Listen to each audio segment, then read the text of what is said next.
Hello my dear student, स्वागत है आप सभी का हमारे इस ऑनलाइन प्लेटफॉर्म पर। और आज हम देखेंगे मृदा निर्माण जो हमारा चैप्टर नंबर फर्स्ट चल रहा था।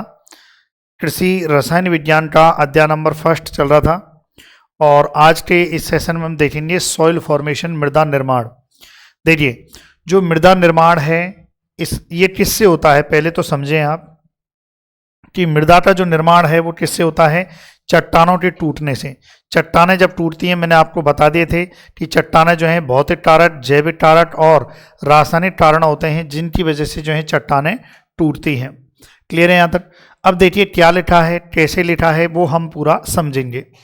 मृदा उत्पत्ति, मृदा पिंड का उद्भव, एवोल्यूशन, जो भूपपड़ी के अपक्षय कटिबंध में होने वाले अनेक भू रासायनिक चक्रीय विक्रमों द्वारा संपन्न होता है ना। याद रखें, मृदा उत्पत्ति मृदा पिंड का उद्भव है जो भूपपड़ी के अपक्षय कटिबंध में होने वाले। ये तो फालतू है, मतलब ये क्या है, कुछ नहीं है भाई, सीधी सी बात है। ये कहना चाह रहा है, इसको सिंपल भाषा में ये समझते हैं कि मृदा मृदा की जो उत्पत्ति है वो चट्टानों के टूटने से बनती है। ये आपको ध्यान रखना है बस। देखिए क्या लिख रहा है, चट्टानों का भौतिक, रासायनिक तथा जैविक शक्तियों द्वारा मृदा रूप में बदलना ही मृदा उत्पत्ति कहलाता है। यहाँ से आपका क्वेश्चन बनता है, क्वेश्चन यहाँ से क्या बनेगा, मृदा उत्पत्ति को परिभाषित करें। क्वेश्चन क्या बनेगा, मृदा उत्पत्ति सॉइल जेनेसिस को परिभाषित कीजिए। ये क्वेश्चन बनेगा कि चट्टानों का भौतिक, रासायनिक, जैविक शक्तियों द्वारा मृदा रूप में बदलना ही क्या कहलाता है, मृदा उत्पत्ति कहलाता है। यदि आपसे डेफिनेशन पूछ ली जाए मृदा उत्पत्ति, तो सीधे फॉर्म में आप बोल देना भैया चट्टान टूट जाती हैं। किस में टूट जाती हैं, मृदा में टूट जाती हैं, मृदा रूप में परिवर्तित होती हैं। किसके द्वारा होती हैं, मैंने आपको बताए थे, भौतिक, रासायनिक और जैविक शक्तियों के द्वारा ये ऐसा होता है। चट्टानें जिनमें भूपपड़ी बनी होती है, वायुमंडल की चट्टानें जिनसे भूपपड़ी, मैंने आपको बताया था भूपपड़ी क्या होती है, मृदा की जो ऊपरी सतह होती है वो भूपपड़ी होती है। चट्टानें जिनसे भूपपड़ी बनी होती है वायुमंडल की क्रिया द्वारा टूटने लगती हैं। इनके टूटने से असंगठित पैतृक पदार्थ बनते हैं। असंगठित मैंने आपको बताया था, जब मृदा परिक्षेत्रता बताई थी तब मैंने आपको बताया था, क्या बताया था, OABCR मैंने आपको बेड रॉक बताया था। तो ये जो चट्टान टूटती है ये असंगठित पैतृक पदार्थ बनते हैं, मतलब C स्तर बनता है। जो रॉक हैं, चट्टान है, ये टूटती हैं तो इससे क्या बनता है, C, जो असंगठित पैतृक पदार्थ होता है। इन मूल पदार्थों को रेडोलिथ कहते हैं, यानी कि जो ये मूल पदार्थ बनते हैं इन्हें रेडोलिथ कहते हैं। और इन मूल पदार्थों से ही बाकी का निर्माण हो रहा है। तो हम कह सकते हैं कि रेडोलिथ में क्या क्या आ जाएगा, रेडोलिथ में देखो C आ जाएगा। क्यों C आ जाएगा, C से किसका निर्माण हो रहा है भाई, C चट्टान और ज़्यादा टूटेगी तो B से A, तो CBA रेडोलिथ। यदि आपसे क्वेश्चन आ जाए कि रेडोलिथ कौन सी मृदा परिक्षेत्रता होती है, कौन सी मृदा परिक्षेत्रताएं जिनको सम्मिलित रूप से रेडोलिथ बोला जाता है, ABC, मैंने उल्टा लिख दिया है, आप याद रखना, ABC जो रहती हैं उनको बोला जाता है। दोबारा बोल रहा हूँ, क्या बोल रहा हूँ, सुनिए। चट्टानें जिनसे भूपपड़ी बनी है, भाई मैंने आपको बताया था भूपपड़ी भी किससे बनी है, चट्टानों, सब कुछ चट्टानों से बना है। वायुमंडल की क्रिया द्वारा टूटने लगती है, इनके टूटने से असंगठित पदार्थ बनता है। इन मूल पदार्थों को रेडोलिथ कहते हैं, यानी कि जो भी ये मूल पदार्थ बनते हैं जिनसे मृदा बनेगी। ध्यान से सुने क्या कह रहा है, चट्टान से क्या बनती है, मृदा बनती है। चट्टानें जब टूटती हैं तो एक क्या बनता है, असंगठित पैतृक पदार्थ बनता है, जिसे हमने क्या नाम दे दिया, रेडोलिथ नाम दे दिया। और फिर रेडोलिथ और टूटता है तो मृदाएं बनाता है ना। तो चट्टान के टूटने से एक क्या बना, असंगठित पैतृक पदार्थ बना, और जिसे हमने क्या कह दिया, यानी कि असंरक्षित पैतृक पदार्थ, जो मूल पदार्थ को, इन मूल पदार्थ को रेडोलिथ कहते हैं। रेडोलिथ के नीचे ठोस चट्टान होती है। देखो मैंने बताया था आपको, ए बी सी स्तर, सी स्तर क्या, सी स्तर, और ये इसको हमने रेडोलिथ कह दिया। और इसके नीचे क्या होती है, ये ठोस चट्टान हो रही। आर को याद करो, मृदा परिक्षेत्र में मैंने आर को बताया था बेड रॉट, कठोर चट्टान। तो ये कठोर चट्टान रहती है, यही तो कह रहा है रेडोलिथ। रेडोलिथ के नीचे ठोस चट्टान रहती है। रेडोलिथ क्या बोला गया है, ए बी सी संस्तर को रेडोलिथ बोला गया है। इसके नीचे मैंने जब मृदा परिक्षेत्र बताई थी तो सबसे नीचे आर बताया था। तो यानी कि हम कह सकते हैं रेडोलिथ के नीचे ठोस चट्टान होती है, इसका मतलब आर, मृदा परिक्षेत्र का आर संस्तर होता है। परिवहन शक्तियों की अनुपस्थिति में रेडोलिथ की मोटाई बढ़ती जाती है। देखो परिवहन शक्तियों की अनुपस्थिति में रेडोलिथ की मोटाई बढ़ती जाती है, शब्द को समझो। यानी कि चट्टान से मृदा बन रही है, मृदा बनती जाती है, बनती जाती है, बनती जाती है। तो चट्टान भाई सीधी सी बात है, मृदा बड़ी हो जाएगी, है ना, खूब एकदम बहुत मोटाई की हो जाएगी। किस वजह से, परिवहन शक्तियों की अनुपस्थिति। इसका मतलब परिवहन शक्ति मतलब ऐसे कारक जो मृदा को एक स्थान से दूसरे स्थान पर ले जाते हैं। ऐसे कारक जो मृदा को इस स्थान से दूसरे स्थान पर ले जाते हैं, ऐसे कारकों की यदि अनुपस्थिति रहेगी तो रेडोलिथ की जो मोटाई है वो क्या है, बढ़ती जाती है। रेडोलिथ का मतलब समझ गए, जो मृदा है, मृदा को हमने क्या बोल दिया है, रेडोलिथ बोल दिया है। ए स्तर, बी स्तर और सी स्तर, जो चट्टानों के टूटने से सी बना, सी से बी बना, बी से ए, और ज़्यादा टूटने से ए बना। परिवहन शक्तियाँ जैसे गुरुत्व बल, बहता पानी, बहती बर्फ, वायु आदि चट्टानों के टूटने से प्राप्त हुए पदार्थों को भूमि सतह पर लाकर वितरित करती रहती हैं। आप देखो इसका मतलब समझो, जैसे गुरुत्व जल है, गुरुत्व बल है, बहता पानी है, कोई बहता पानी है, कहीं चट्टान टूट रही हैं, ऊपर है टूट रही हैं, पहाड़ों में चट्टान टूट रही हैं, बरसात हुई, बरसात से पहाड़ों के पानी के साथ चट्टानों का जो टूटा हुआ है वो नीचे ज़मीन पे आ जाता है। आ जाता है ना भाई, जो पहाड़ी इलाके रहते हैं, पहाड़ के साथ पहाड़ से सटे हुए जो खेत रहते हैं उनमें आ जाता है। वायु, हवा जो है, देखो हवा जो है चट्टान टूटती है तो चट्टानों के कणों को लेके आ जाती है। पहाड़ों से देखो, पहाड़ों पर यदि हवा चलती है तो बहुत सारे कण आ जाते हैं खेतों में। समझ रहे हो, यही तो कह रहा है कि भूमि सतह पर लगातार वितरित करती रहती है। इस प्रकार परिवहन शक्ति द्वारा धीरे धीरे मृदा निर्माण की क्रिया चलती रहती है। मतलब मृदा निर्माण होता रहता है भाई, सीधी सी बात है। मृदा निर्माण, यहाँ इतना सब जो रामायण हुआ है उसका 80 पॉइंट है जो मैं आपको बता देता हूँ भाई। सीधी सी बात है, चट्टान टूटी, चट्टान जो कैसी थी, कठोर चट्टान थी, है ना, जो है, यानी कि आर, जिसे हमने क्या कहा, आर कहा है, और वो टूट कर क्या बनाती है, मृदा बनाती है। और मृदा कैसे बनती है, सबसे पहले क्या बनता है, रेडोलिथ बनता है। रेडोलिथ मतलब, रेडोलिथ को हमने क्या बोला, असंगठित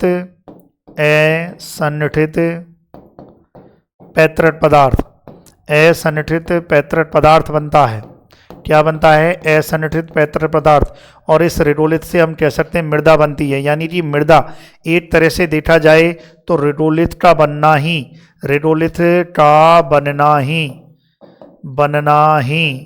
मृदा का निर्माण है। ये भी ध्यान रखें भाई। रेडोलिथ को हमने क्या बोला है, रेडोलिथ जो है टुन से संस्तर होते हैं, ए प्लस बी प्लस सी।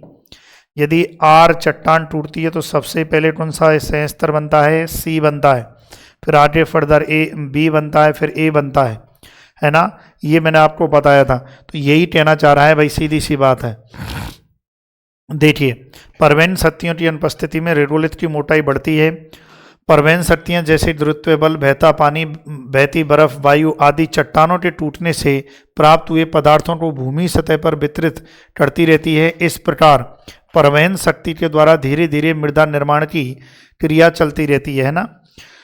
अब देखिए, अब वेरी इंपॉर्टेंट है कि मृदा उत्पत्ति प्राय 2 प्रकार के जो हैं प्रोसेस रहती हैं, 2 प्रकार के जो हैं प्रक्रम रहते हैं, है ना। एक क्या है, अपक्षय, और एक क्या है, मृदा प्रोफाइल का विकास। अब यहां से भी क्वेश्चन आपके आ सकता है, क्या आएगा भाई, देखिए, है ना। आपसे क्वेश्चन पूछा जाए कि मृदा उत्पत्ति के 2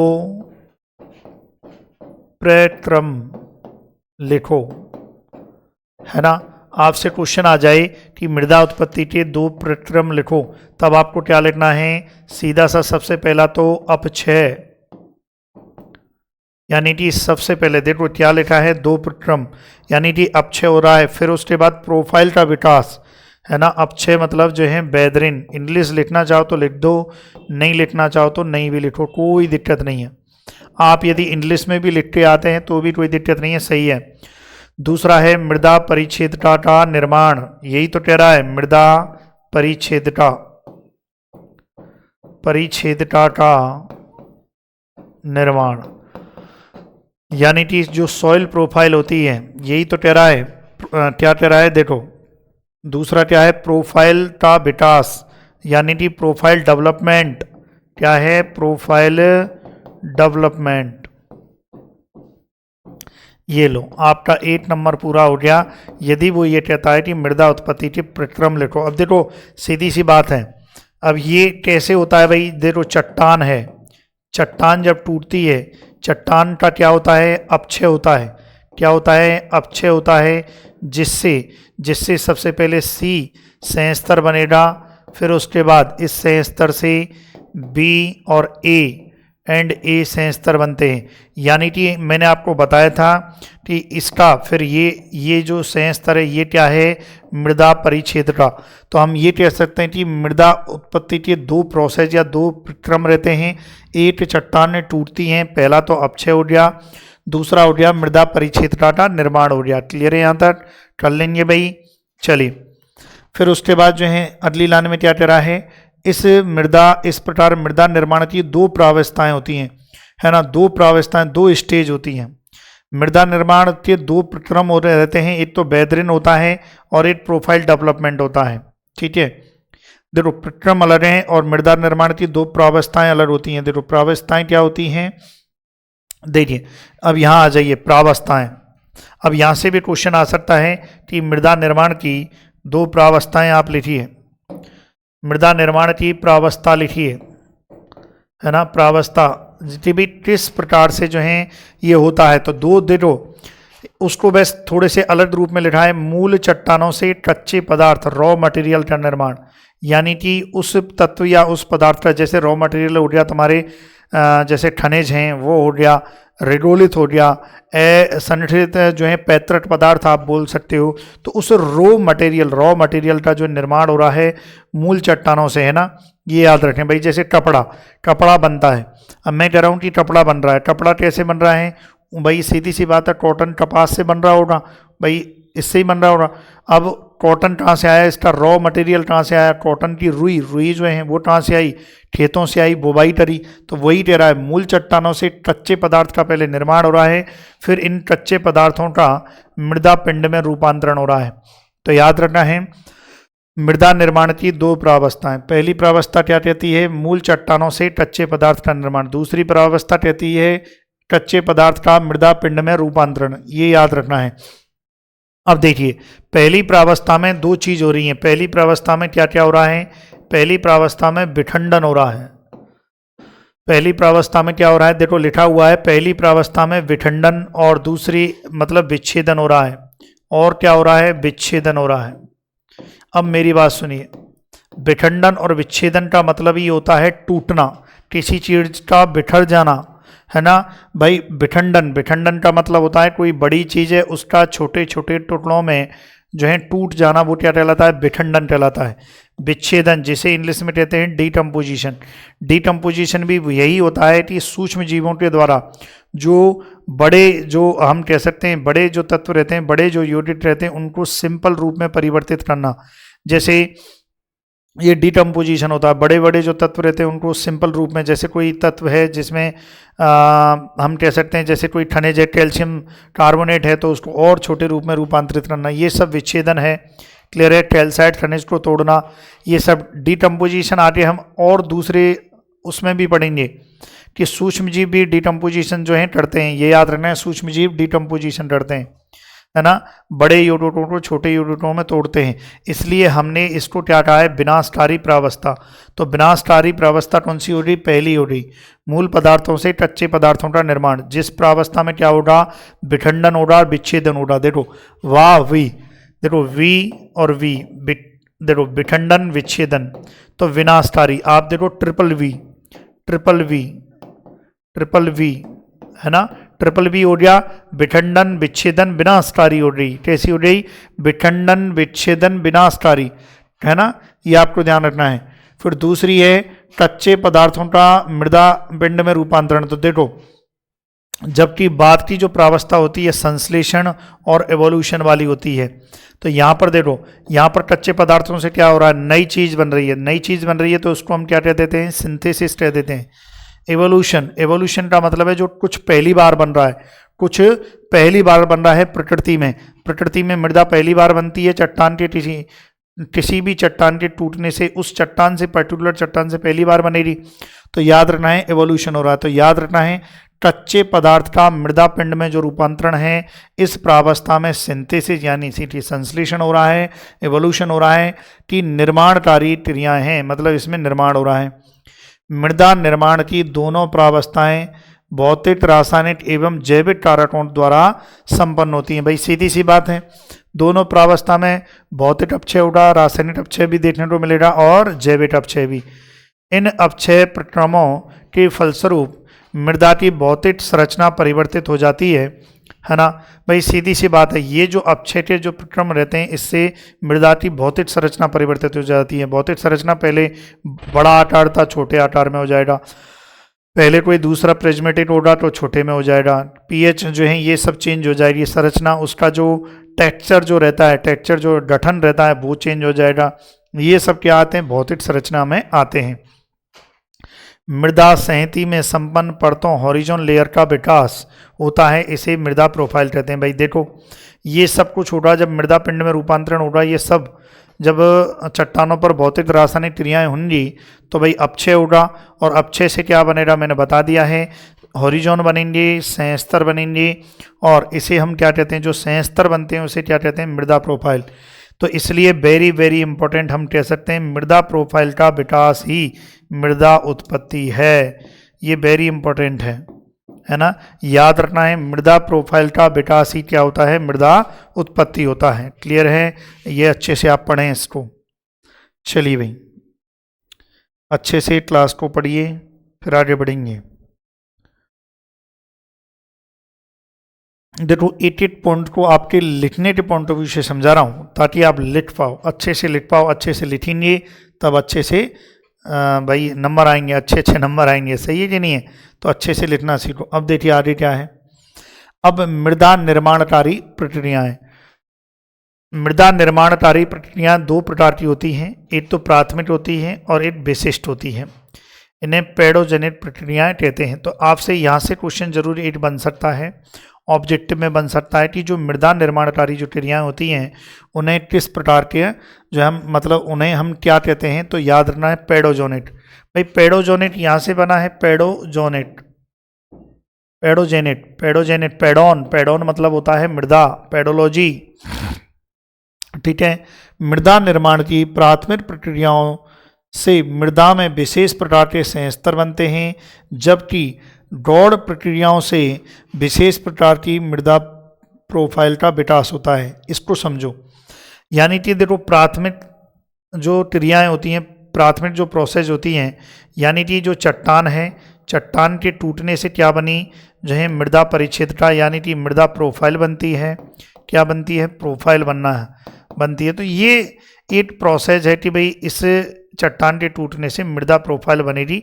जैसी चट्टान होगी वैसी मृदा प्रोफाइल, जैसे गुण चट्टान में रहेंगे अधिकतर जो गुण हैं वो मृदा प्रोफाइल में भी आएंगे। अब क्या होता है, अब देखिए दूसरी और चीज़ दे दी है, जब मृदा प्रोफाइल बनती है तो उसके बाद कुछ इसमें जो है क्रियाएं देखने को मिलती हैं।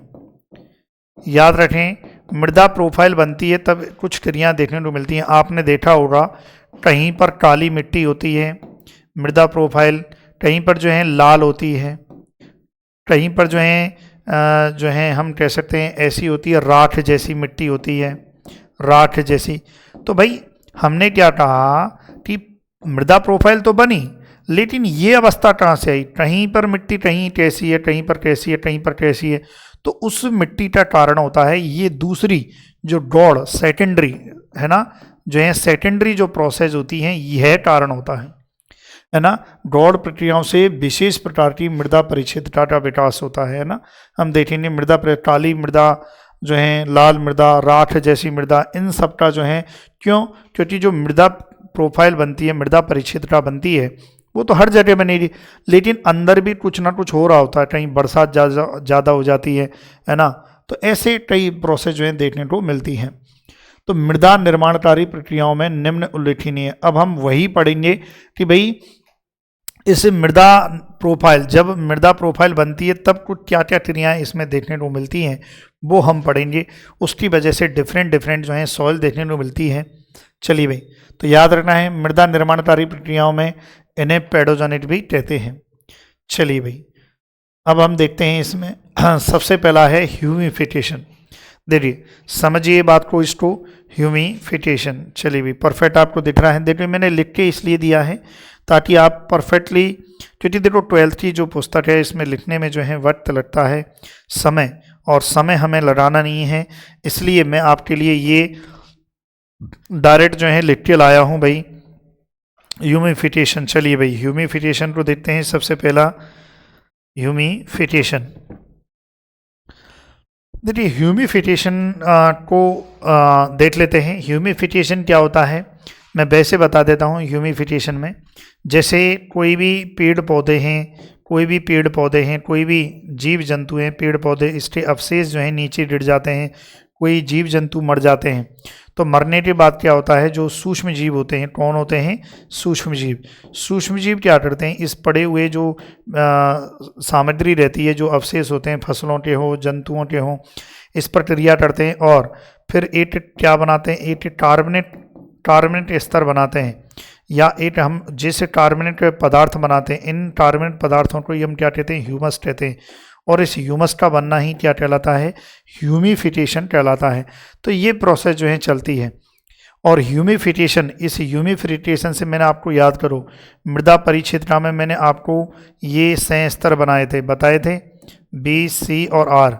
तो याद करो, मैंने ओ को ऑर्डिनेट बोला था, और ये ऑर्डिनेट जो संस्तर होता है, ये ह्यूमिफिकेशन जो ह्यूमस बनती है, ह्यूमिफिकेशन जो होता है, उस क्रिया के द्वारा ही कार्बोनेट इस स्तर का, ओ मतलब ऑर्डिनेट कह सकते हैं, इस ऑर्डिनेट या कार्बोनेट स्तर का निर्माण किससे होता है? ह्यूमिफिकेशन से होता है। तो समझ गए कि ह्यूमिफिकेशन क्या होता है। अब आपकी जो भाषा शैली है उसमें क्या लिखा हुआ है वो हम देख लेते हैं, ठीक है। चलिए,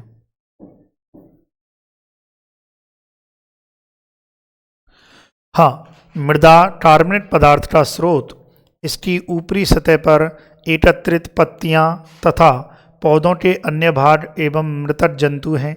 वही कह रहा है कि भाई आपकी ये जो मृदा है, इस मृदा पर क्या है? कार्बोनेट पदार्थ।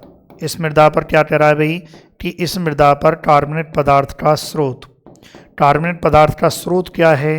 देखिए, इस मृदा पर कार्बोनेट पदार्थ के दो स्रोत हैं। जो कार्बन पदार्थ का स्रोत, इसकी ऊपरी सतह पर एकत्रित पत्तियां, भाई क्या हो सकता है?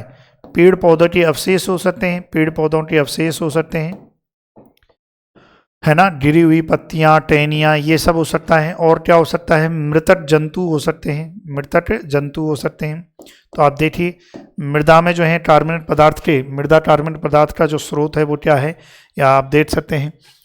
इन कार्बोनेट पदार्थों के विच्छेदन तथा नवीन कार्बोनेट पदार्थों के संश्लेषण की संयुक्त प्रक्रिया को ह्यूमिफिकेशन कहते हैं। देखिए बात वही हो रही कि कार्बोनेट पदार्थों के विच्छेदन को मतलब समझिए, एक शब्द आया है कार्बोनेट पदार्थ का विच्छेदन। कार्बोनेट पदार्थ का, देखो समझेंगे तो वहां पर लिख पाएंगे आप, विच्छेदन। कार्बन पदार्थ का विच्छेदन क्या होता है कि जो बड़े यूनिट होते हैं कार्बोनेट के, जैसे कि हम बात करें, जैसे पेड़ पौधों में देखो सेलुलोज होता है, सेलुलोज का जो है विच्छेदन, यानी कि इसका क्या हो जाएगा? विच्छेदन हो जाएगा, किसमें हो जाएगा? ग्लूकोज में, टूट जाता है। तो ये कॉम्प्लेक्स फॉर्म है, ये सिंपलेस्ट है, ये बड़ा यूनिट है, ये छोटा यूनिट है। तो यही टर्मिनेट पदार्थों का विच्छेदन इसे ही कहते हैं कि जो बड़े यूनिट होते हैं टर्मिनेट पदार्थ है उनका छोटे रूप में रूपांतरित।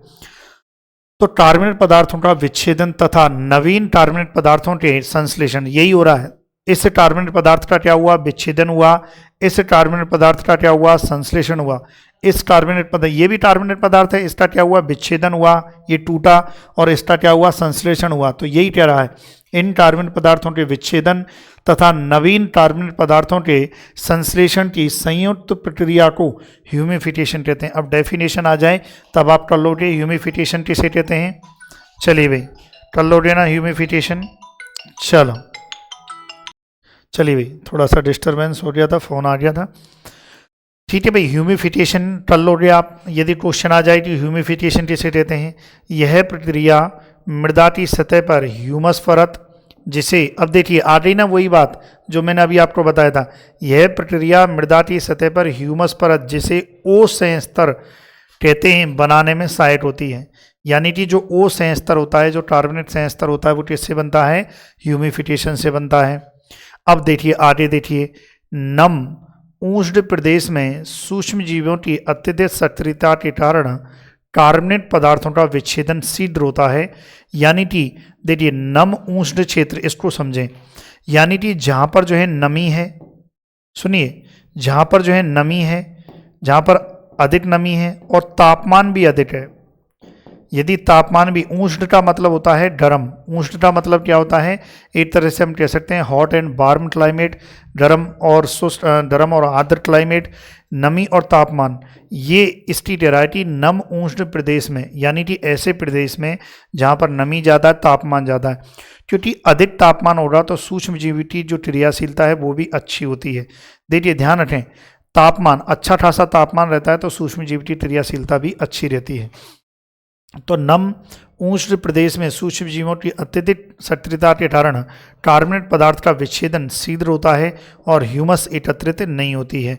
देखिए ह्यूमस एकत्रित का मतलब जो है नहीं होती है, मतलब क्योंकि टर्मिनेट पदार्थों के विच्छेदन से क्या बनती है, ह्यूमस बनती है पहले, ह्यूमस फिर छोटे छोटे और कणों में जो है ब्रेक डाउन होती है ना, तो वो ज़्यादा एकत्रित नहीं होती है क्योंकि जो है ये जो सूक्ष्म जीव रहते हैं ये सक्रिय होते हैं और उसको, और जो ह्यूमस बनती है और उसको ब्रेक डाउन कर देते हैं, ह्यूमस जो बनती है और उसको तोड़ देते हैं।